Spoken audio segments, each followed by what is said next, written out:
ಎಲ್ರಿಗೂ ಶುಭ ಮಧ್ಯಾಹ್ನ. ನಾನು ಲಕ್ಷ್ಮೀ ಜಾನ್ಸಿ ಭಟ್. ನಮ್ಮೂರು ಹೊನ್ನಾವರದ ಕರ್ಕಿ, ಇರೋದು ಬೆಂಗಳೂರಿನಲ್ಲಿ. ನಾನಿವತ್ತು ಅಮೂಲ್ ಕನ್ನಡ ಪೇಜ್ನಲ್ಲಿ ಅಮೂಲ್ ಪ್ರಾಡಕ್ಟ್ ಅನ್ನು ಉಪಯೋಗಿಸಿ ಹೆಸರುಬೇಳೆ ಸಿಹಿ ಅಥವಾ ಮೂಂಗ್ ದಾಲ್ ಸ್ವೀಟ್ ಅಂತ, ಅದಕ್ಕೆ ಏನು ಹೆಸರಿಡಬೇಕು ಅಂತ ನನಗೆ ಗೊತ್ತಾಗಿಲ್ಲ. ನಾನೊಂದು ಸಾಮಾಜಿಕ ಜಾಲತಾಣದಲ್ಲಿ ಅಂದರೆ ಯೂಟ್ಯೂಬ್ನಲ್ಲಿ ನೋಡಿದವಾಗ ತುಂಬ ಚೆನ್ನಾಗಿರ್ತದೆ ಅಂತ ಅದನ್ನ ಮಾಡಿದ್ದೆ. ಹಾಗೆ ನಿಮ್ಮೊಡನೆಯೂ ಮಾಡಿ ತೋರಿಸೋಣ ಅಂತೇಳಿ ತೋರಿಸ್ತಾ ಇದ್ದೀನಿ. ಅದಕ್ಕೆ ಏನು ಹೆಸರಿಡಬೇಕು ಅಂತ ನೀವೇ ಬೇಕಿದ್ರೆ ಹೇಳ್ಬೋದು. ಅಂದ್ರೆ ನೋಡೋಕೆ ಜಾಮೂನ್ ತರ ಇರುತ್ತೆ, ಆದ್ರೆ ತಿನ್ನೋಕೆ ಅದರ ಒಳಗಡೆ ಸ್ಟಫಿಂಗ್ ಇರುತ್ತೆ, ಕಾಯಿ ಬೆಲ್ಲದ್ದು. ಹಾಗಾಗಿ ಅದೊಂದು ಹೊಸ ರೀತಿ ಇದು, ಮತ್ತೆ ಆರೋಗ್ಯಕರವಾಗಿದ್ದಂತ ಈ ಸಿಹಿ ತಿಂಡಿಯನ್ನ ನಿಮ್ಗೆ ಮಾಡಿ ತೋರಿಸ್ತಾ ಇದ್ದೀನಿ. ಅದಕ್ಕಾಗಿ ನಾನಿವತ್ತು ಅಮೂಲ್ ಪ್ರಾಡಕ್ಟ್ ಅಲ್ಲಿ ಅಮೂಲ್ ಸೋನಾ ಮಸೂರಿ ಅಕ್ಕಿಯನ್ನ ಮನೆಯಲ್ಲೇ ಹಿಟ್ಟನ್ನ ತಯಾರು ಮಾಡ್ಕೊಂಡಿದ್ದೀನಿ. ಅಂದ್ರೆ ಈ ಅಕ್ಕಿಯನ್ನ ತೊಳೆದ್ಬಿಟ್ಟು ಬಟ್ಟೆ ಮೇಲೆ ಹರಡಿ ಸ್ವಲ್ಪ ಹಸಿ ಇರುವಾಗಲೇ ಮಿಕ್ಸಿ ಜಾರ್ನಲ್ಲಿ ಹಾಕೊಂಡ್ರೆ ನುಣ್ಣನೆಯ ಪುಡಿ ಆಗತ್ತೆ. ನಮ್ಗೆ ಇಡ್ಲಿ ರವೆ ಬೇಕು ಅಂದ್ರೆ ಅದನ್ನೇ ಸ್ವಲ್ಪ ತರಿ ಮಾಡ್ಕೊಂಡ್ರಾಯ್ತು. ನಾನು ನುಣ್ಣನೆಯ ಪುಡಿ ಮಾಡ್ಕೊಂಡಿದ್ದೀನಿ. ತುಂಬಾ ಪಡಬೇಕು ಅಂದ್ರೆ ಇದನ್ನ ಅಕ್ಕಿಯನ್ನ ತೊಳೆದ್ಬಿಟ್ಟು ಗಿರಣಿಯಲ್ಲಿ ಕೊಟ್ರೆ ನುಣ್ಣನೆಯ ಅಕ್ಕಿ ಹಿಟ್ಟು ಸಿದ್ಧ ಆಗತ್ತೆ. ಆ ಅಕ್ಕಿ ಹಿಟ್ಟನ್ನ ತಗೊಂಡಿದ್ದೀನಿ. ಹಾಗೆ ಸಿಹಿಗಾಗಿ ಅಮೂಲ್ ಆರ್ಗ್ಯಾನಿಕ್ ಶುಗರ್ ಅನ್ನ ತಗೊಂಡಿದ್ದೀನಿ. ಮತ್ತೆ ಅಮೂಲ್ ಪ್ಯೂರ್ ಘೀ ಅನ್ನ ತಗೊಂಡಿದ್ದೀನಿ, ಅಂದ್ರೆ ತುಪ್ಪವನ್ನು ತಗೊಂಡಿದ್ದೀನಿ. ಹಾಗೆ ಅಮೂಲ್ ಮೂಂಗ್ ದಾಲ್ ಅನ್ನ ಉಪಯೋಗಿಸ್ತಾ ಇದ್ದೀನಿ. ಆರ್ಗ್ಯಾನಿಕ್ ಮೂಂಗ್ ದಾಲ್ ಆಗಿದೆ, ಅಂದ್ರೆ ಹೆಸರು ಬೇಳೆ ಆಗಿದೆ. ಈ ಹೆಸರು ಬೇಳೆ ಆರೋಗ್ಯಕ್ಕೆ ತುಂಬಾ ತಂಪಾಗಿರುತ್ತೆ. ಮಕ್ಕಳಿಗಂತೂ ನಾನು ಮೊದಲೇ ಹೇಳ್ದಂಗೆ 6 ತಿಂಗಳ ನಂತರ ಮಕ್ಕಳಿಗೆ ಎರಡನೇ ಆಹಾರವಾಗಿ ತಾಯಿಯ ಎದೆ ಹಾಲಿನ ನಂತರ ಕೊಡೋಕೆ ಇದು ಒಳ್ಳೆಯ ಧಾನ್ಯ ಅಲ್ಲ, ಕಾಳಾಗಿದೆ. ಇದನ್ನ ಉಪಯೋಗಿಸಿ ನಾನು ಮಾಡೋದು ಹೇಗೆ ಅಂತ ತೋರಿಸ್ತೀನಿ. ಇದಕ್ಕಾಗಿ ಮೊದಲಿಗೆ ನಾನು ಲೈವ್ ಪ್ರೋಗ್ರಾಮ್ ಆಗಿರೋದ್ರಿಂದ ಹೆಸರು ಬೇಳೆಯನ್ನ ಮೊದಲಿಗೆ ಬೇಯಿಸಿಟ್ಕೊಂಡಿದ್ದೀನಿ. ನೋಡಿ, ಚಿಕ್ಕ ಲೋಟದಲ್ಲಿ ಹೆಸರು ಬೇಳೆ ಹಾಕಿದ್ದು ಎಷ್ಟು ನುಣ್ಣಗಾಗಿ ಬೆಂದಿದೆ. ನಾನು ಮಿಕ್ಸಿಗೆ ಹಾಕಬೇಕು ಅಂತಲೇ ಇಲ್ಲ, ಆ ರೀತಿ ನುಣ್ಣಗೆ ಬೆಂದಿದೆ. ಇದನ್ನೇ ಮಕ್ಕಳಿಗೆ ಆಹಾರವಾಗೂ ಕೊಡಬಹುದು, ಅಥವಾ ನಾವು ತವೆ ಅಥವಾ ಸಾಂಬಾರ್ ಮಾಡುವಾಗಲೂ ಈ ಹೆಸರು ಬೇಳೆಯನ್ನ ಉಪಯೋಗಿಸ್ಕೊಳ್ಬಹುದು. ಇದರಿಂದ ಮಾಡೋದು ಹೇಗೆ ಅಂತ ತೋರಿಸ್ತೀನಿ. ನೋಡಿ, ನಾನು ಈ ರೀತಿ ರುಬ್ಬೋ ಬದಲಿಗೆ ಸೌಟ್ನಿಂದಲೇ ಈ ರೀತಿ ನುಣ್ಣಗೆ ಮಾಡ್ಕೊಳ್ತೀನಿ. ಇದಕ್ಕೆ ಅಕ್ಕಿ ಹಿಟ್ಟನ್ನು ಹಾಕಿ ಕಲಿಸ್ಬೇಕಾಗತ್ತೆ. ಸ್ವರೂಪ ಹಾಯ್. ನಾನು ನಿಮ್ಮ ಅಡುಗೆಯನ್ನ ಆದಷ್ಟು ಲೈವ್, ಯಾರ್ದಾದ್ರೂ ಲೈವ್ ಗೊತ್ತಾದ್ರೆ ನಾನು ಲೈವ್ ಅಲ್ಲಿ ನೋಡ್ಕೊಂಡು ಕೆಲಸದ ಮಧ್ಯದಲ್ಲೇ ಆನ್ ಮಾಡ್ಕೊಂಡು ನೋಡ್ಕೊಂಡು ಪ್ರೋತ್ಸಾಹ ಕೊಡ್ತೀನಿ. ಯಾಕೆಂದ್ರೆ ಲೈವ್ ಅಲ್ಲಿ ಯಾರಾದ್ರೂ ಬಂದ್ರೆ ಅವರ ಹೆಸರು ಹೇಳೋಕೆ ಅಥವಾ ಅವರು ಸಪೋರ್ಟ್ ಮಾಡ್ತಾ ಇದ್ದಾರೆ ಅನ್ನೋಕೆ ಒಂಥರ ಖುಷಿ ಆಗಿರುತ್ತೆ. ನೋಡಿ, ನಾನಿಲ್ಲಿ ಸ್ವಲ್ಪವೇ ಈ ಹೆಸರುಬೇಳೆ ಹಿಟ್ಟನ್ನ, ಅಂದ್ರೆ ಬೇಯಿಸಿದ ಈ ಪೇಸ್ಟ್ ಅನ್ನ ತಗೊಳ್ತೀನಿ. ಇದನ್ನ ನಾನು ಆಮೇಲೆ ಸಾಂಬಾರ್ ಮಾಡೋಕೆ ಅಥವಾ ಮೊಮ್ಮಗಳಿಗೆ ಕೊಡೋಕೆ ಉಪಯೋಗಿಸ್ಕೋತೀನಿ. ಆಮೇಲೆ ಇದಕ್ಕೆ ರುಚಿಗೆ ತಕ್ಕಷ್ಟು ಉಪ್ಪನ್ನು ಹಾಕೋಬೇಕು. ಯಾವುದೇ ಸ್ವೀಟ್ ಮಾಡುವಾಗ ಸ್ವಲ್ಪ ಉಪ್ಪನ್ನು ಹಾಕಿದ್ರೆ ಚೆನ್ನಾಗಿರುತ್ತೆ, ಇಲ್ಲಾಂದ್ರೆ ಸಪ್ಪೆ ಅನ್ಸುತ್ತೆ. ಹಾಗೆ ಇದನ್ನ ಒಂದ್ಸಲ ಮಿಕ್ಸ್ ಮಾಡ್ಕೊಳ್ಳೋಣ. ಅಂದ್ರೆ ಜಾಸ್ತಿ ನೀರನ್ನ ಹಾಕೊಳ್ಳೋದು ಬೇಡ, ಬಿಸಿ ಮಾಡ್ಕೊಳ್ಬೇಕು ಅಂತಿಲ್ಲ. ನಾನು ಇದೇ ಕಾವಲಿಯಲ್ಲೇ ಆಮೇಲೆ ಕಾಯಿ ಬೆಲ್ಲನು ಬಿಸಿ ಮಾಡಿಬಿಡ್ತೀನಿ. ಬಿಸಿ ಮಾಡ್ಕೊಂಡ್ರೆ ಒಳ್ಳೇದೇನೆ, ಆದ್ರೆ ಇಲ್ಲಿ ನೀರಿನ ಅಂಶ ಜಾಸ್ತಿ ಇರದೇ ಇರೋದ್ರಿಂದ ನಾನು ಹಾಗೆ ಇದನ್ನ ಉಪ್ಪನ್ನ ಹಾಕಿ ಈ ರೀತಿ ಕಾಳುಗಳಿಲ್ದಂಗೆ, ಅಂದ್ರೆ ಬೇಳೆ ಇಲ್ಲದೆ ಇದ್ದಂಗೆ ಈ ರೀತಿ ನುಣ್ಣನೆ ಹಿಟ್ಟು ಮಾಡಿಕೊಂಡು ಇದಕ್ಕೆ ತಕ್ಕನಷ್ಟು ಅಕ್ಕಿ ಹಿಟ್ಟನ್ನ ಹಾಕ್ತಾ ಇದ್ದೀನಿ. ಇದನ್ನ ನಾವು ಒಂದು ಶೇಪ್ಗೆ ಕೊಡಬೇಕಾಗತ್ತೆ.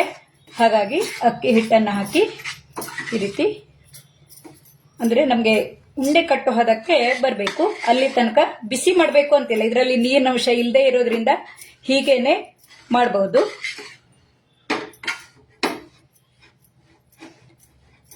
ಇದು ಉಂಡೆ ಕಟ್ಟೋ ಹದ ತನಕ ನಾವು ಈ ಅಕ್ಕಿ ಹಿಟ್ಟನ್ನು ಹಾಕಿ ಕಲಿಸ್ಕೋಬೇಕು. ಇದು ಗುಲಾಬ್ ಜಾಮೂನ್ ತರ ಮಾಡೋಕ್ಕೂ ತುಂಬಾ ಚೆನ್ನಾಗಿರುತ್ತೆ. ಈ ಹೆಸರು ಬೇಳೆ ಮೊದಲೇ ಹೇಳಿದಾಗೆ ಈ ಬೇಸಿಗೆ ಕಾಲಕ್ಕೆ ತುಂಬಾ ತಂಪಾಗಿರುತ್ತೆ. ಈ ಹಸಿ ಹೆಸರು ಬೇಳೆಯನ್ನೇ ರುಬ್ಕೊಂಡು ಬೆಲ್ಲ ಹಾಕೊಂಡು ಕುಡಿದ್ರೆ ತುಂಬಾ ಆರೋಗ್ಯಕರವಾಗಿರುತ್ತೆ. ಹೊಟ್ಟೆ ದಡು ಅಂತ ಹೇಳ್ತೀವಿ, ಅಂದ್ರೆ ಹೊಟ್ಟೆ ಹಸುವಿನ ಆಗದೆ ಇದ್ದಂಗೆ ಹೊಟ್ಟೆಯಲ್ಲಿ ಚೆನ್ನಾಗಿರುತ್ತೆ. ಇದಕ್ಕೆ ಇನ್ನು ಸ್ವಲ್ಪ ಹಾಕೊಳ್ಳೋಣ, ಯಾಕೆಂದರೆ ಆಮೇಲೆ ಕಾವಲಿಯಲ್ಲಿ ನಾನು ಎಣ್ಣೆ ಕಾವಲಿಯಲ್ಲಿ ಕರಿಬೇಕಾಗತ್ತೆ. ಹಾಗಾಗಿ ಇದನ್ನು ಕೈಯಿಂದನೇ ಕಲಿಸ್ಕೊಬಿಡ್ತೀನಿ.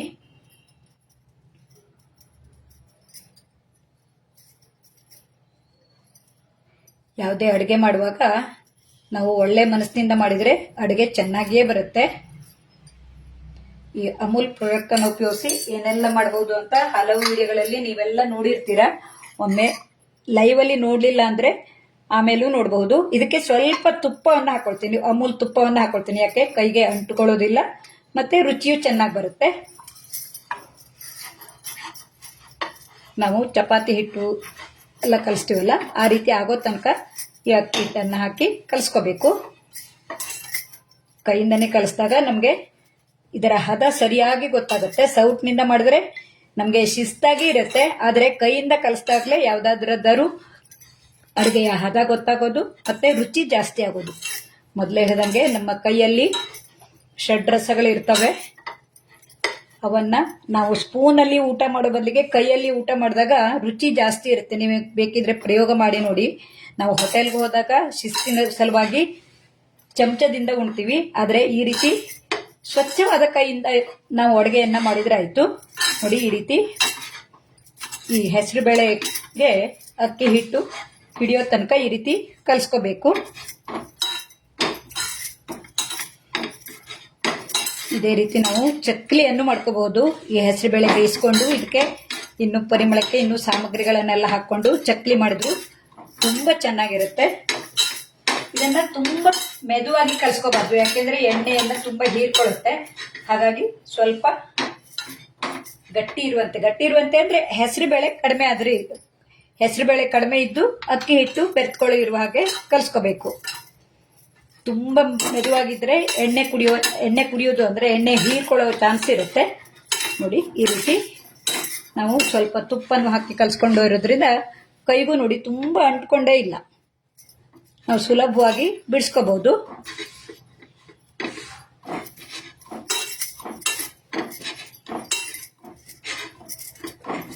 ಈ ರೀತಿ ನಾವು ಮುದ್ದೆಯಂತೆ ಮಾಡಿಕೊಂಡು ಇದೇ ಕಾವಲಿಯಲ್ಲೇ ನಾನು ಬೆಲ್ಲ ಮತ್ತು ಕಾಯಿ ತುರಿಯನ್ನು ಕಾಸ್ಕೋತೀನಿ. ನಾನಿಲ್ಲಿ ಹಸಿ ಕಾಯಿ ತುರಿಯನ್ನು ತೆಗೆದುಕೊಂಡಿದ್ದೀನಿ. ಏನೇನು ಸಾಮಗ್ರಿ ಬೇಕು ಅಂತ ಒಮ್ಮೆಲೆ ತೋರಿಸೋಕೆ ಅಂದರೆ ಒಂದೇ ಸಾಮಾನೆಲ್ಲ ಇಟ್ಕೊಳ್ಳೋಕೆ ನನ್ನ ಅಡುಗೆ ಮನೆ ಚಿಕ್ಕದಾಗಿದೆ, ಕಟ್ಟೆ. ಹಾಗಾಗಿ ಒಂದೊಂದೇ ಸಾಮಗ್ರಿಗಳನ್ನು ತೋರಿಸ್ತೀನಿ. ಪ್ರೊಸೆಸ್ಸು 2-3 ರೀತಿ ಇದೆ. ಅಂದರೆ ಒಮ್ಮೆ ಹಿಟ್ಟು ಕಲಿಸೋದು, ಆಮೇಲೆ ಈ ತೆಂಗಿನಕಾಯಿಗೆ ಸಿಹಿಯಾಗುವಷ್ಟು ಬೆಲ್ಲವನ್ನು ಹಾಕ್ಕೋಬೇಕು. ಇದಕ್ಕೆ ನಾನು ಬೆಲ್ಲವನ್ನು ಹಾಕ್ತಾ ಇದ್ದೀನಿ. ಆಮೇಲೆ ಪಾಕವನ್ನು ಹಾಕ್ಲಿಕ್ಕಿದೆ, ಅದಕ್ಕೆ ಸಕ್ಕರೆ ಪಾಕವನ್ನು ಮಾಡ್ತಾ ಇದ್ದೀನಿ. ಕೆಲವೊಂದು ಸಿಹಿಗೆ ಬೆಲ್ಲವನ್ನು ಹಾಕಿದರೆ ರುಚಿ ಇರುತ್ತೆ. ಇದು ನಮ್ಮೂರಿನ ಜೋನಿ ಬೆಲ್ಲ. ಅಂದರೆ ಕಾಯಿ ತುರಿ ಮುಳುಗುವಷ್ಟು ಬೆಲ್ಲ ಹಾಕ್ಕೊಂಡ್ರೆ ಸಾಕು.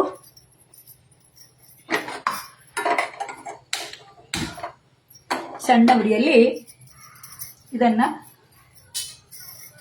ಪಾಕ ಆಗೋ ತನಕ ಕಲಿಸ್ಕೋಬೇಕು.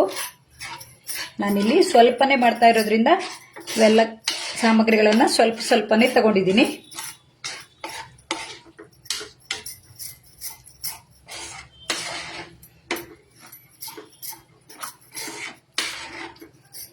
ಇದು ಕಾವಲಿ ಸ್ವಲ್ಪ ದಪ್ಪ ಇದೆ, ಹಾಗಾಗಿ ಸ್ವಲ್ಪ ಬಿಸಿ ಆಗೋಕೆ ಸಮಯ ತಗೊಳುತ್ತೆ.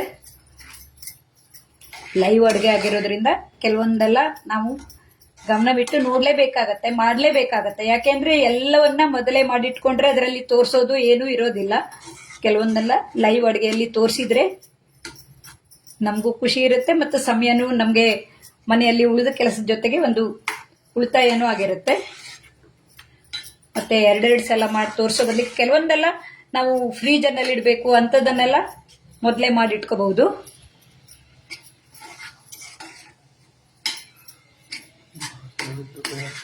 ಲೈವ್ನಲ್ಲಿ ಯಾರ್ಯಾರು ಬಂದಿದ್ದೀರೋ ಅವರಿಗೆಲ್ಲ ಧನ್ಯವಾದ ಹೇಳ್ತೀನಿ. ಮೊದಲೇ ಹೇಳಿದಾಗೆ ಲೈವಲ್ಲಿ ನೋಡ್ಲಿಕ್ಕೆ ಆಗಲಿಲ್ಲ ಅಂದರೆ ಆಮೇಲೂ ಈ ವಿಡಿಯೋ ಹಾಗೆ ಇರುತ್ತೆ.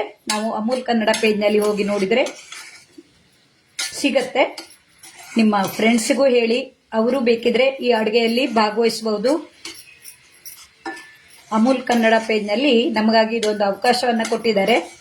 ಅಮೂಲ್ ಪ್ರಾಡಕ್ಟ್ ಅನ್ನ ಲೈವ್ ಅಲ್ಲಿ ಅಡಿಗೆ ಮಾಡಿ ತೋರಿಸುವಂತದ್ದು. ನಾವು ದಿನನಿತ್ಯ ಮಾಡುವ ಅಡಿಗೆಯನ್ನೇ ಈ ಲೈವ್ ಅಲ್ಲಿ ಮಾಡಿ ತೋರಿಸುವಂತದ್ದು. ಮೊದಲೇ ಹೇಳಿದಾಗೆ ನಾನು ಅಡುಗೆಗಾಗಿ ವಿಡಿಯೋ ಮಾಡೋದಲ್ಲ, ಮಾಡಿದ ಅಡುಗೆಯನ್ನ ವಿಡಿಯೋ ಮಾಡೋದು. ನಾವು ದಿನನಿತ್ಯ ಏನ್ ಅಡುಗೆ ಮಾಡ್ತೀವೋ ಅಥವಾ ನೆಂಟರು ಬಂದಾಗ ಏನಾದ್ರೂ ಮಾಡ್ಬೇಕು ಅಂದ್ರೆ ಮೊದಲೇ ತಯಾರಿ ಮಾಡಿ ಇಟ್ಕೊಳ್ಳೋದು, ಹೀಗೆ ಅದನ್ನೆಲ್ಲ ನಾವು ಈ ಲೈವ್ ಅಲ್ಲಿ ಮಾಡಿ ತೋರಿಸ್ತಾ ಇದೀವಿ. ದಿನಕ್ಕೆ 3-4 ರೀತಿಯ ಅಮೂಲ್ ಪ್ರಾಡಕ್ಟ್ ನ ಅಡುಗೆಗಳಿರ್ತವೆ. ಇದು ಸ್ವಲ್ಪ ನೀರು ಆರೋ ತನಕ, ಅಂದ್ರೆ ನಮ್ದಿದು ಜೋನಿ ಬೆಲ್ಲ ಆಗಿರೋದ್ರಿಂದ ನಾನು ನೀರನ್ನ ಹಾಕಿಲ್ಲ. ಇದು ಕಾಯಿ ತುರಿಯ ನೀರನ್ನ ಬಿಟ್ಕೊಳ್ಳುತ್ತೆ. ಇದು ದಪ್ಪನಾಗೋ ತನಕ, ಅಂದ್ರೆ ಪಾಕ ಬರೋ ತನಕ ಸ್ವಲ್ಪ ಬಿಸಿ ಮಾಡ್ಕೋಬೇಕು. ಇದರ ಕಾಯಿ ಬೆಲ್ಲದ ಪಾಕದ ಘಮ ತುಂಬಾ ಚೆನ್ನಾಗಿರುತ್ತೆ. ಇದಕ್ಕೆ ಏಲಕ್ಕಿ ಬೇಕಿದ್ರೂ ಹಾಕೋಬಹುದು, ತುಪ್ಪನೂ ಹಾಕೋಬಹುದು.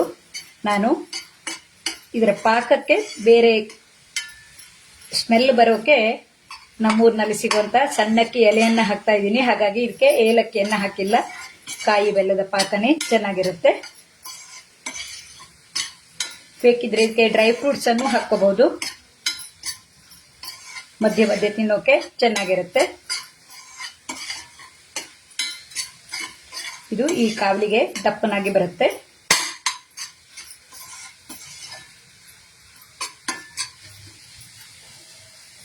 ಇದರ ಘಮ ತುಂಬಾ ಚೆನ್ನಾಗಿರುತ್ತೆ. ಇದು ಜಾಸ್ತಿ ಇದ್ರೂ ನಾವು ಬೇರೆ ಅಡುಗೆಗೆಲ್ಲ ಉಪಯೋಗಿಸ್ಕೋಬಹುದು.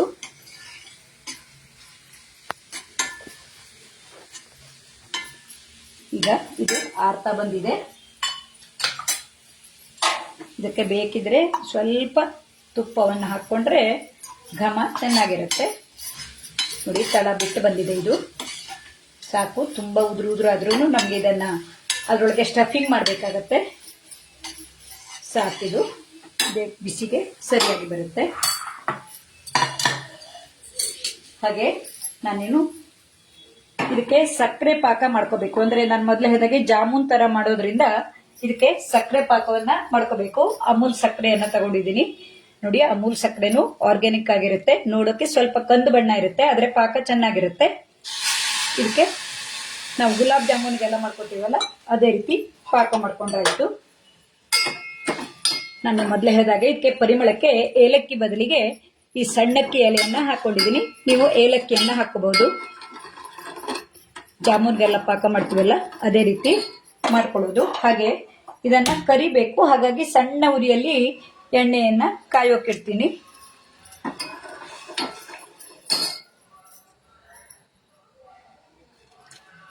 ಸಕ್ಕರೆ ಮುಳುಗುವಷ್ಟು ನೀರು ಬೇಕಾಗತ್ತೆ.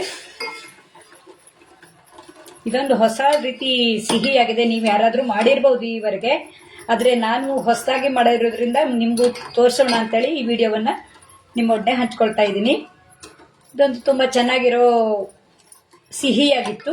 ಮಾಮೂಲಿ ನಾವು ಉಂಡೆ, ಪಾಯಸ ಅಂತದೆಲ್ಲ ಮಾಡ್ತೀವಿ, ಆದ್ರೆ ಇದು ಒಂದು ಹೊಸ ರೀತಿಯಾಗಿರೋದ್ರಿಂದ ಇದನ್ನ ತೋರಿಸ್ತಾ ಇದ್ದೀನಿ. ಸ್ವಲ್ಪ ಸಕ್ಕರೆ ಪಾಕ ಗಟ್ಟಿಯಾದಂಗ ಅನಿಸ್ತು, ಹಾಗಾಗಿ ಸ್ವಲ್ಪ ನೀರನ್ನ ಹಾಕಿದ್ದೀನಿ. ನೋಡಿ, ಸಕ್ಕರೆನು ಬೆಲ್ಲ ತರನೇ ಕಾಣಿಸುತ್ತೆ. ಯಾಕೆಂದ್ರೆ ನಾವು ಇದು ಆರ್ಗ್ಯಾನಿಕ್ ಆಗಿರೋದ್ರಿಂದ ಇದನ್ನ ಬ್ಲೀಚ್ ಮಾಡಿಲ್ಲ. ಹಾಗಾಗಿ ಇದೇ ಕಲರ್ ನಲ್ಲಿ ಇದೆ. ಅಂದ್ರೆ ಕಬ್ಬಿನ ಹಾಲಿಂದ ಮಾಡಿರುವಂತದ್ದು ಇರುತ್ತೆ.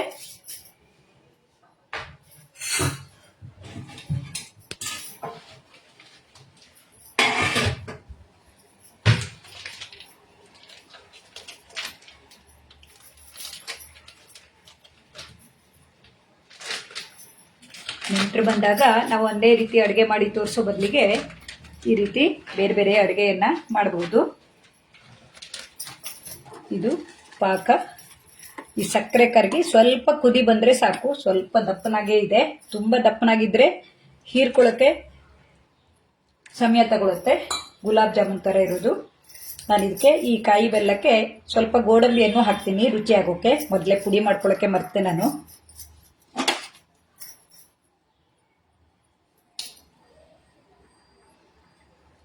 ನಮಗೆ ಪುಟಾಣಿ ಸಮಯದಲ್ಲಿ ಸಿಗ್ಲಿಲ್ಲ ಅಂದ್ರೆ ಈ ಇಕ್ಕಳದಿಂದನೇ ನಾವು ಈ ರೀತಿ ಪುಡಿ ಮಾಡ್ಕೋಬಹುದು.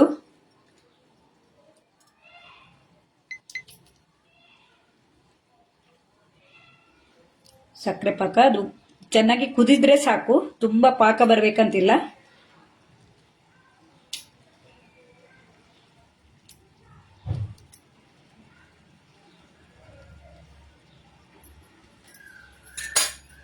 ಇದನ್ನು ಸ್ವಲ್ಪ ಈ ಕಾಯಿ ತುರಿಗೂ ಹಾಕ್ಕೊತೀನಿ, ಹಾಗೆ ಈ ಸಕ್ಕರೆ ಪಾಕಕ್ಕೂ ಹಾಕ್ಕೊಳ್ತೀನಿ. ಮೇಲಿಂದ ಬರುತ್ತೆ ಇದು, ನಾವು ಗುಲಾಬ್ ಜಾಮೂನ್ ಥರ ಮಾಡ್ತೀವಿ ಅನ್ನಲ್ಲ, ಅದರ ಮೇಲ್ಗಡೆ ಕಾಣಿಸ್ಕೊಳ್ಳುತ್ತೆ. ಇದು ಒಂದು ಕುದಿ ಬಂದರೆ ಸಾಕು, ಬೇಗನೆ ಆಗುವಂಥದ್ದು. ಆದರೆ 3 ಪ್ರೊಸೆಸ್ ಇದೆ. ಒಮ್ಮೊಮ್ಮೆ ಹಿಟ್ಟನ್ನು ತಯಾರು ಮಾಡ್ಕೊಳ್ಳೋದು, ಸಕ್ಕರೆ ಪಾಕ ಮಾಡ್ಕೊಳ್ಳೋದು, ಆಮೇಲೆ ಕರಿಯೋದು ಅಂತ. ನೋಡಿ, ಚೆನ್ನಾಗಿ ಕುದಿ ಬಂದರೆ ಸಾಕು, ಯಾಕೆಂದರೆ ಇದು ದಪ್ಪನಾಗೇ ಇದೆ. ಒಳಗಡೆ ಸಕ್ಕರೆ ಪಾಕ ಹೀರ್ಕೊಳ್ಳೋಕ್ಕೂ ಚೆನ್ನಾಗಿರುತ್ತೆ. ಈ ಸಣ್ಣಕ್ಕಿ ಎಲೆ ಘಮ ಇದಕ್ಕೆ ಸೇರ್ಕೊಂಡಿದೆ, ಸಾಕು. ಇದು ಈ ಪಾಕ ಸಿದ್ಧವಾಗಿದೆ. ಈಗ ಇದು ಸ್ವಲ್ಪ ಆರಬೇಕು, ಯಾಕೆಂದರೆ ನಾವು ಇದ್ರ ಒಳಗಡೆ ಸ್ಟಫಿಂಗ್ ಮಾಡಬೇಕು, ಆಮೇಲೆ ಕೈ ಬಿಸಿ ಆಗೋ ಚಾನ್ಸ್ ಇರುತ್ತೆ. ಹಾಗಾಗಿ ಸ್ವಲ್ಪ ಆರಿಸ್ಕೊತೀನಿ. ಹಾಗೆ ಕೈಗೆ ಸ್ವಲ್ಪ ತುಪ್ಪ ಹಚ್ಕೊಂಡು ನಾವು ಈ ಮುದ್ದೆ ಮಾಡಿ ಇಟ್ಕೊಂಡಿರ್ತೀವಲ್ಲ, ಇದನ್ನು ಸ್ಟಫಿಂಗಿಗೆ ಬೇಕಾದ ಆಕಾರದಲ್ಲಿ ಮಾಡ್ಕೊಳ್ಳೋದು. ಪುಟ್ಟದಾಗಿಯೂ ಮಾಡ್ಕೋಬಹುದು, ದೊಡ್ಡದ ಯಾವುದೇ ಶೇಪ್ನಲ್ಲಿ ಬೇಕಿದ್ರೂ ಮಾಡ್ಕೋಬಹುದು. ಇದನ್ನು ಮಾಡಿಕೊಂಡು ಇದರ ಮಧ್ಯೆ ಈ ಕಾಯಿ ಬೆಲ್ಲದ ಹೂರಣವನ್ನು ಹಾಕಿ ನಮಗೆ ಬೇಕಾದ ರೀತಿಯ ಆಕಾರ ಮಾಡ್ಕೊಳ್ಳೋದು. ಇದು ಪೂರ್ತಿ ಕವರ್ ಆಗಬೇಕು. ನೋಡಿ, ಪಾಕ ಬಿಸಿ ಇದೆ, ಹಾಗಾಗಿ ಪಾಕ ಆರಿದ್ರೆ ಚೆನ್ನಾಗಿರುತ್ತೆ. ಇದು ಹೊರಗಡೆನೂ ಬಿಟ್ಕೊಬರ್ಬಾರ್ದು, ಯಾಕೆಂದರೆ ನಾವು ಎಣ್ಣೆಯಲ್ಲಿ ಕರಿಬೇಕು. ಇದನ್ನು ಗಡಿಬಿಡಿ ಮಾಡಿಕೊಂಡ್ರೆ ನಮಗೆ ಡಬಲ್ ಕೆಲಸ ಆಗುತ್ತೆ. ಹಾಗಾಗಿ ನಿಧಾನವಾಗಿ ಮಾಡಬೇಕು. ನಾನು ಹಾಕಿದ್ದ ಸ್ಟಫಿಂಗ್ ಸ್ವಲ್ಪ ಜಾಸ್ತಿ ಆಯಿತು, ಹಾಗಾಗಿ ಇದಕ್ಕೆ ಕವರ್ ಮಾಡಿಬಿಡ್ತೀನಿ. ಇದರಿಂದ ಕವರ್ ಮಾಡಿದರೆ ನಮಗೆ ಹೊರಗಡೆ ಬರೋದಿಲ್ಲ.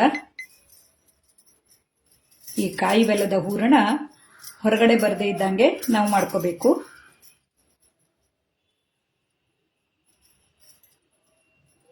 ಇಲ್ಲಾಂದರೆ ಎಣ್ಣೆಯಲ್ಲಿ ಬಿಟ್ಕೊಂಡು ನಮಗೆ ಎಣ್ಣೆ ಇನ್ನೊಂದು ಕರಿವಾಗ ಕಷ್ಟ ಆಗತ್ತೆ. ನೋಡೋಣ, ಇದು ಬಿಟ್ಕೊಂಡು ಬರ್ತದೆ ಅಂದರೆ ನಾನು ಬೇರೆ ಒಂದು ಮಾಡಿಟ್ಕೋತೀನಿ.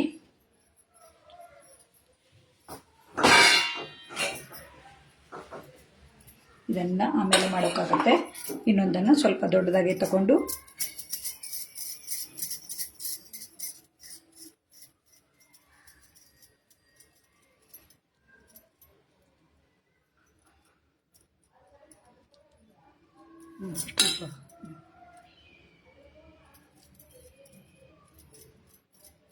ಈ ಕಾಯಿ ಬೆಲ್ಲದ ಹೂರಣ ನಮಗೆ ರುಚಿ ಹೆಚ್ಚೋಕೆ ಮಾಡೋದು.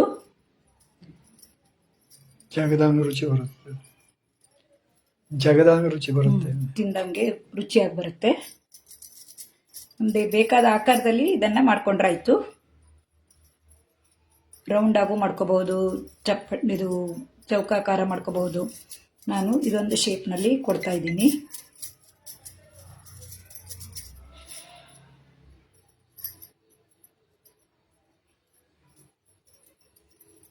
ಎಣ್ಣೆ ಕಾಯ್ತಾ ಇದೆ.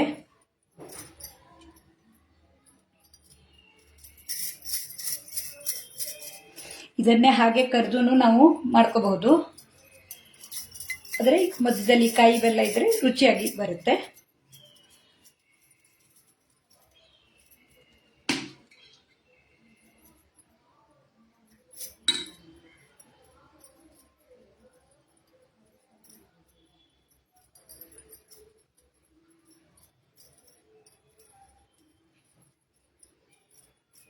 ಕಾಯಿ ಬೆಲ್ಲ ಹೊರಗಡೆ ಬರದೇ ಇರೋ ಹಾಗೆ ನಾವು ಮಾಡಬೇಕು.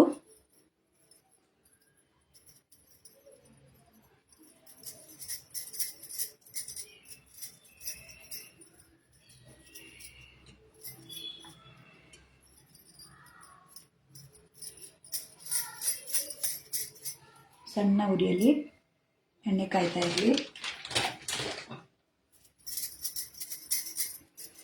ಮಾಮೂಲಿ ನಾವು ಹೆಸರುಬೇಳೆ ಹಲ್ವಾ ಥರನೋ ಅದೆಲ್ಲ ಮಾಡೋ ಬದಲಿಗೆ ಈ ರೀತಿ ಮಾಡಿದರೆ ರುಚಿನೂ ಚೆನ್ನಾಗಿರುತ್ತೆ, ನೋಡೋಕ್ಕೂ ಖುಷಿಯಾಗಿರುತ್ತೆ.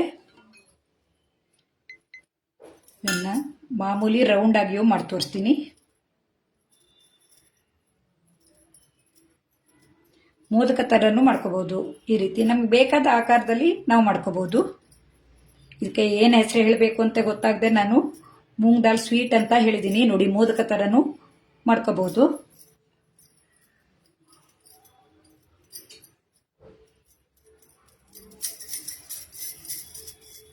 ಎಣ್ಣೆ ಕಾಯ್ತಾ ಇದೆ. ಒಂಚೂರು ಹಾಕು ನೋಡು.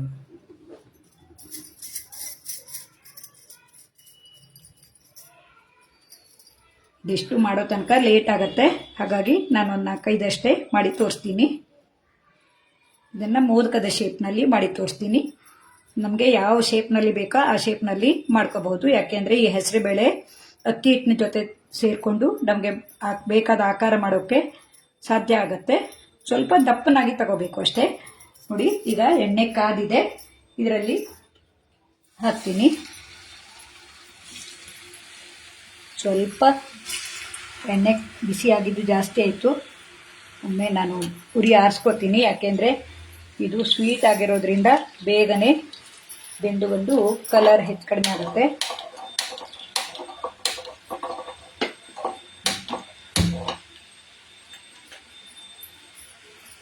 ಸಣ್ಣ ಉರಿಯಲ್ಲಿ ಬೇಯಬೇಕು ಅದು. ಇವನ್ನೆಲ್ಲ ಮಾಡೋ ತನಕ ಲೇಟ್ ಆಗ್ತಾ ಇರೋದ್ರಿಂದ ನಾನು 4-5 ಅಷ್ಟೇ ಮಾಡಿ ತೋರಿಸ್ತಾ ಇದ್ದೀನಿ. ಲೈವ್ನಲ್ಲಿ ನೀವು ಯಾರ್ಯಾರು ಬಂದಿದ್ದೀರಾ ಗೊತ್ತಾಗೋಲ್ಲ. ಯಾರಾದರೂ ಬಂದದಿದ್ರೆ ನೀವು ಕಮೆಂಟ್ ಹಾಕಿದ್ರಷ್ಟೇ ಗೊತ್ತಾಗತ್ತೆ. ನೋಡಿ, ಬೇಗನೆ ಇದು ಕೆಂಪಗಾಗಿ ಬರುತ್ತೆ. ಹಾಗಾಗಿ ಸಣ್ಣ ಉರಿಯಲ್ಲಿ ಬೇಯಿಸ್ಕೋಬೇಕು. ಯಾವ ಆಕಾರದಲ್ಲಿ ಬೇಕಿದ್ರೂ ನಾವು ಇದನ್ನು ಮಾಡ್ಕೋಬಹುದು. ಒಳಗಡೆ ತೆಂಗಿನಕಾಯಿ ಮತ್ತು ಬೆಲ್ಲದ ಹೂರಣ ತುಂಬ ರುಚಿಯಾಗಿರುತ್ತೆ. ಇಷ್ಟೇ. ನಮ್ಮ ಅಡುಗೆ ಮನೆಯಲ್ಲಿ ಎಲ್ಲ ಸಾಮಗ್ರಿ ಹಾಗೇ ಇದೆ. ಯಾಕೆಂದರೆ ಇದು ಚಿಕ್ಕದಾದ ಕಟ್ಟೆ ಆಗಿರೋದ್ರಿಂದ ಅಡುಗೆ ಮನೆ ಕಟ್ಟೆಯಲ್ಲಿ ತುಂಬ ಸಾಮಗ್ರಿಯನ್ನು ಇಟ್ಕೋಬೇಕಾಗತ್ತೆ. ಸಣ್ಣ ಉರಿಯಲ್ಲಿ ಇದನ್ನು ಬೇಯಿಸ್ಕೊಳ್ಳಿ. ಅಕ್ಕಿ ಹಿಟ್ಟು ಎಲ್ಲ ಹಾಕಿರೋದ್ರಿಂದ ಹೊರಗಡೆ ಗರಿಗರಿಯಾಗಿ ಚೆನ್ನಾಗಿ ಬೆಂದು ಬರುತ್ತೆ. ನೋಡಿ, ದೊಡ್ಡ ಉರಿ ಆಗಿಬಿಟ್ರೆ ಮೊದಲೇ ಹಾಕಕ್ಕ ಬಣ್ಣ ಬದಲಾಗಿದೆ. ಇದು ಚೆನ್ನಾಗಿ ಬೇಯೋ ತನಕ ಬೇಯಿಸ್ಕೋಬೇಕು.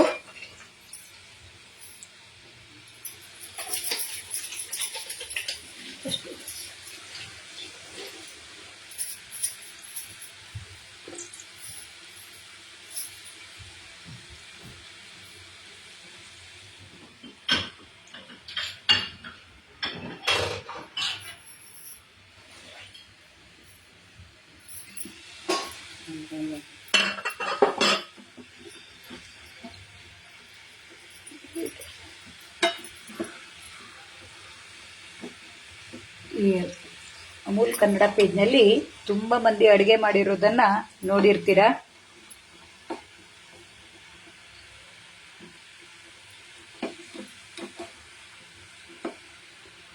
ನಾವು ಇದನ್ನ ಬೇರೆ ಬೇರೆ ಆಕಾರದಲ್ಲಿ ಮಾಡಿದವಾಗ ನೋಡೋಕ್ಕೂ ಖುಷಿ ಖುಷಿಯಾಗಿರುತ್ತೆ.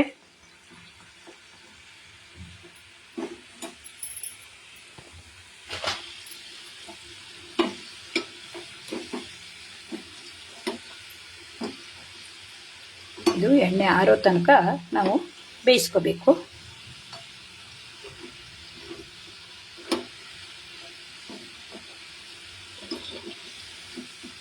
ಯಾವುದೇ ಅಡುಗೆ ಮಾಡುವಾಗ ನಾವು ಹೊಸ ಹೊಸ ರೀತಿ ಮಾಡಿದವಾಗ ಮನೆಗೆ ನೆಂಟರು ಬಂದವಾಗ ಅಥವಾ ಮನೆ ಜನರಿಗೆ ತಿನ್ನೋಕೆ ಏನು ಮಾಮೂಲಿ ಅಡುಗೆ ಮಾಡೋ ಬದಲಿಗೆ ಬೇರೆದು ಮಾಡಿದ್ದಾರೆ ಅಂತ ಖುಷಿ ಆಗತ್ತೆ.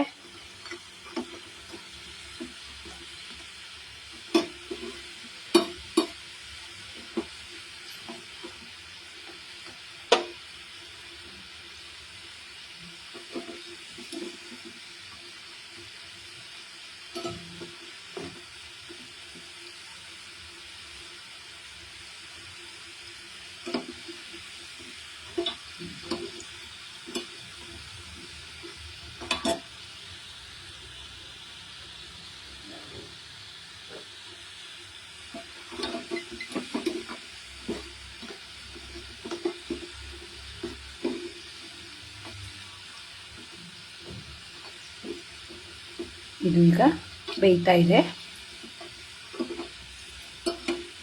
ನೋಡಿ, ಇದು ಮೊದಲಿಗೆ ಹಾಕಿದ್ದಾಗಿದ್ದರಿಂದ ಬೆಂದಿದೆ. ತುಂಬ ಎಣ್ಣೆಯನ್ನು ಹೀರ್ಕೊಳ್ಳಲ್ಲ, ಯಾಕೆಂದರೆ ನಾವು ಅಕ್ಕಿ ಹಿಟ್ಟನ್ನು ಹಾಕಿರ್ತೀವಿ. ಉರಿಯನ್ನು ಆರಿಸ್ಕೊತೀನಿ.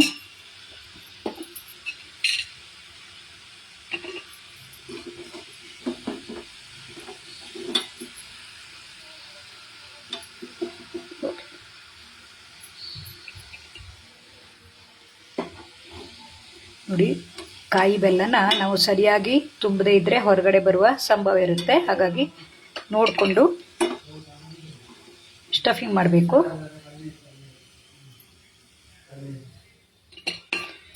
ಇವನ್ನ ಕರ್ದಾಗಿದೆ. ನಾನು ಈ ಕರ್ದಿದ್ದನ್ನು ಈ ಸಕ್ಕರೆ ಪಾಕದಲ್ಲಿ ಹಾಕ್ತೀನಿ. ನೋಡಿ, ಇದು ಗರಿ ಗರಿಯಾಗಿ ಬಂದಿದೆ. ನೋಡಿ, ಗರಿ ಗರಿಯಾಗಿದೆ.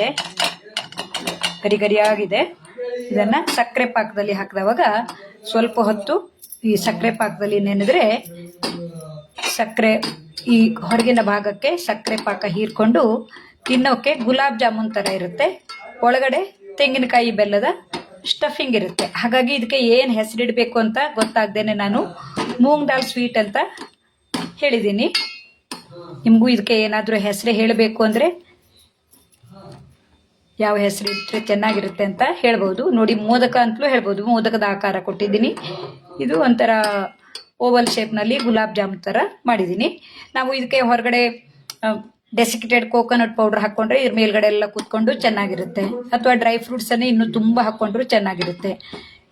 ಸ್ವಲ್ಪ ಪಾಕ ಹೀರೋ ತನಕ ಇದನ್ನು ಈ ರೀತಿ ಸಕ್ಕರೆ ಪಾಕದಲ್ಲಿ ಇಟ್ಟರಾಯ್ತು. ಹೊರಗಿನ ಭಾಗ ಸಿಹಿಯಾಗಿರುತ್ತೆ, ಒಳಗಡೆ ಕಾಯಿ ಬೆಲ್ಲ ಇರುತ್ತೆ. ಇದೊಂದು ನನಗೆ ರುಚಿ ಅನಿಸಿದ ಈ ಅಡುಗೆಯನ್ನು ನಿಮ್ಮೊಡನೆ ಹಂಚಿಕೊಳ್ತಾ ಇದ್ದೀನಿ. ನೀವು ಈ ರೀತಿ ಮಾಡಿರಬಹುದು. ಇದರಲ್ಲೂ ಇನ್ನೂ ಏನೆಲ್ಲ ಮಾಡ್ಬೋದು, ಬದಲಾವಣೆ ಮಾಡ್ಬೋದು ಅಂತ ಹೇಳಿದರೆ ತಿದ್ಕೊಳ್ಳೋಕ್ಕೂ ಅನುಕೂಲ ಆಗುತ್ತೆ. ನಾವು ಮಾಡಿದ ಅಡುಗೆಯಲ್ಲಿ ಏನೋ ನಾವು ತಪ್ಪುಗಳನ್ನು ಮಾಡಿರ್ತೀವಿ ಅಥವಾ ನಮಗೆ ಸರಿ ಅನಿಸಿದ್ದನ್ನು ಮಾಡಿರ್ತೀವಿ. ಅದನ್ನೆಲ್ಲ ತಿದ್ಕೊಳ್ಳೋಕ್ಕೆ ಅಥವಾ ಯಾರಾದರೂ ಅದರಲ್ಲಿ ಹೇಳಿದರೆ ಮುಂದಿನ ಅಡುಗೆಯಲ್ಲಿ ನಾವು ಬೇರೆ ರೀತಿಯಲ್ಲಿ ಮಾಡೋಕ್ಕೂ ಅನುಕೂಲ ಆಗುತ್ತೆ. ನೋಡಿ, ಈಗ ಇದು ಸಕ್ಕರೆ ಪಾಕ ಹೀರ್ಕೊಂಡಿದೆ. ತುಂಬ ಹೊತ್ತು ಇಡಬೇಕು ಅಂತೇನಿಲ್ಲ, ಯಾಕೆಂದರೆ ನಾವು ಒಳಗಡೆನೂ ಕಾಯಿ ಬೆಲ್ಲ ಹಾಕಿರ್ತೀವಿ. ನೋಡಿ, ಈಗ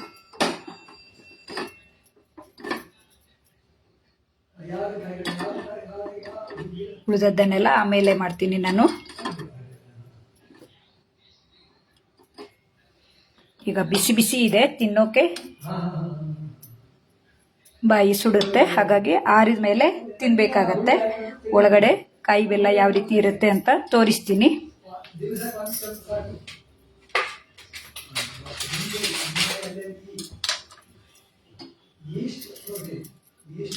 ನೋಡಿ, ಇದನ್ನು ನಾನು ಕಟ್ ಮಾಡಿ ತೋರಿಸ್ತೀನಿ ಒಳಗಡೆ ಯಾವ ರೀತಿ ಇದೆ ಅಂತ. ನೋಡಿ, ಎಷ್ಟು ಗಟ್ಟಿಯಾಗಿದೆ ಅಂದರೆ ಹೊರಗಡೆ ಕವರ್ ಗಟ್ಟಿಯಾಗಿರುತ್ತೆ.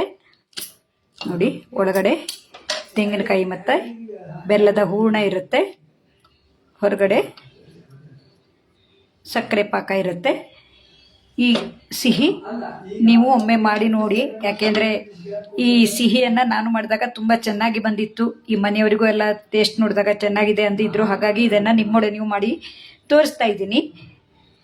ಹಾಗೆ ಇದಕ್ಕೆ ಅಮೂಲ್ ಪ್ರಾಡಕ್ಟನ್ನು ಉಪಯೋಗಿಸಿದ್ದು. ಈ ಅಮೂಲ್ ಪ್ರಾಡಕ್ಟು ಅಷ್ಟೇ ನಾವು ನಗರದಲ್ಲಿರುವವರಿಗೆ ಬೇಗನೆ ಸಿಗತ್ತೆ. ನೋಡಿ, ಇದಕ್ಕೆ ಸಕ್ಕರೆ, ಮೂಂಗ್ ದಾಲ್ ಅಂದರೆ ಹೆಸರುಬೇಳೆ, ಅಕ್ಕಿ ಹಿಟ್ಟು ಮತ್ತು ತುಪ್ಪ ಇವಿಷ್ಟನ್ನು ಬಳಸಿ ಮಾಡಿರುವಂಥದ್ದು. ಈ ಅಮೂಲ್ ಪ್ರಾಡಕ್ಟನ್ನು ಉಪಯೋಗಿಸಿ ಮಾಡಿದಂತಹ ಈ ಸಿಹಿಯು ನಿಮಗೂ ಖುಷಿಯಾಗಿರಬಹುದು. ಮುಂದಿನ ವಿಡಿಯೋದಲ್ಲಿ ನಾನು ಈವರೆಗೆ ಸುಮಾರು 10-15 ರೀತಿ ಮಾಡಿದ್ದೀನಿ. ಎಲ್ಲರೂ ಚೆನ್ನಾಗಿದೆ ಅಂತ ನನಗೆ ಸಿಕ್ಕಿದಾಗ ಅಥವಾ ಮೆಸೇಜ್ನಲ್ಲಿ ಎಲ್ಲ ಹೇಳ್ತಾ ಇರ್ತಾರೆ. ನೀವು ಇವನ್ನೆಲ್ಲ ಮಾಡಿ ನೋಡಿ ಹೇಗೆ ಬಂತು ಹೇಳೋದನ್ನು ತಿಳಿಸೋಕ್ಕೆ ಮರೆಯದಿರಿ. ನಿಮ್ಮೆಲ್ಲರ ಪ್ರೋತ್ಸಾಹವೇ ಇಂತಹ ವಿಡಿಯೋ ಮಾಡೋಕ್ಕೆ ಉತ್ಸಾಹವನ್ನು ಕೊಡುತ್ತೆ. ಈ ಅಮೂಲ್ ಲೈವ್ನಲ್ಲಿ ನಮಗೆ ಅಡುಗೆ ಮಾಡೋಕ್ಕೆ ಇಂಥ ಅವಕಾಶ ಕೊಟ್ಟಿದ್ದ ಅಮೂಲ್ ಕನ್ನಡ ತಂಡದವರಿಗೆ, ನಮಗೆ ನೇರ ಸಂಪರ್ಕದಲ್ಲಿರುವವರು ಸಮೀರ್ ಮತ್ತು ನಂದಿನಿ ಅವರು, ಇವರಿಗೆಲ್ಲ ಧನ್ಯವಾದವನ್ನು ಹೇಳ್ತಾ, ಲೈವ್ನಲ್ಲಿ ಯಾರ್ಯಾರು ನೋಡ್ತಾ ಇದ್ದೀರೋ ಅಥವಾ ಲೈವ್ ಮುಗಿದ ಮೇಲೂ ನೋಡ್ಬೋದಲ್ಲ, ಅದೆಲ್ಲ ಯಾರು ನೋಡ್ತೀರೋ ಅವರಿಗೆಲ್ಲ ಧನ್ಯವಾದವನ್ನು ಹೇಳ್ತಾ ಈ ವಿಡಿಯೋವನ್ನು ಮುಗಿಸ್ತಾ ಇದ್ದೀನಿ. ತಮ್ಮೆಲ್ಲರ ಪ್ರೋತ್ಸಾಹಕ್ಕೆ ಇನ್ನೊಮ್ಮೆ ಧನ್ಯವಾದಗಳು. Thank you. ಈ ಸಿಹಿಗೆ ಏನಾದರೂ ಹೆಸರನ್ನು ಹೇಳಿದರೆ ನೀವು ಕಮೆಂಟ್ ಮೂಲಕ ಹೇಳಿ. ಅದೇ ಹೆಸರಿನಿಂದ ಕರೆಯೋಣ. ಇಲ್ಲಾಂದ್ರೆ ನಾನು ಹೆಸರು ಮೂಂಗ್ ದಾಲ್ ಸ್ವೀಟ್ ಅಂತ ಕರಿತಾ ಇದ್ದೀನಿ. ತುಂಬ ರುಚಿಯಾಗಿರುತ್ತೆ. ಥ್ಯಾಂಕ್ ಯು ನಿಮ್ಮೆಲ್ಲರ ಪ್ರೋತ್ಸಾಹಕ್ಕೆ. ಹೇಳಿದ ಎಲ್ಲವ ಈ ವಾರು ಮತ್ತು ಇದನ್ನೆಲ್ಲ ಎಫೆಕ್ಟ್ ಎಲ್ಲೆಲ್ಲೂ ಎಂತೆಂಥದ್ದು ಏನೇನೋ ಹೌದದ ಹೇಳಿದೆ ಮತ್ತೆ ಹಾಕಿದ ಹಂಗೆ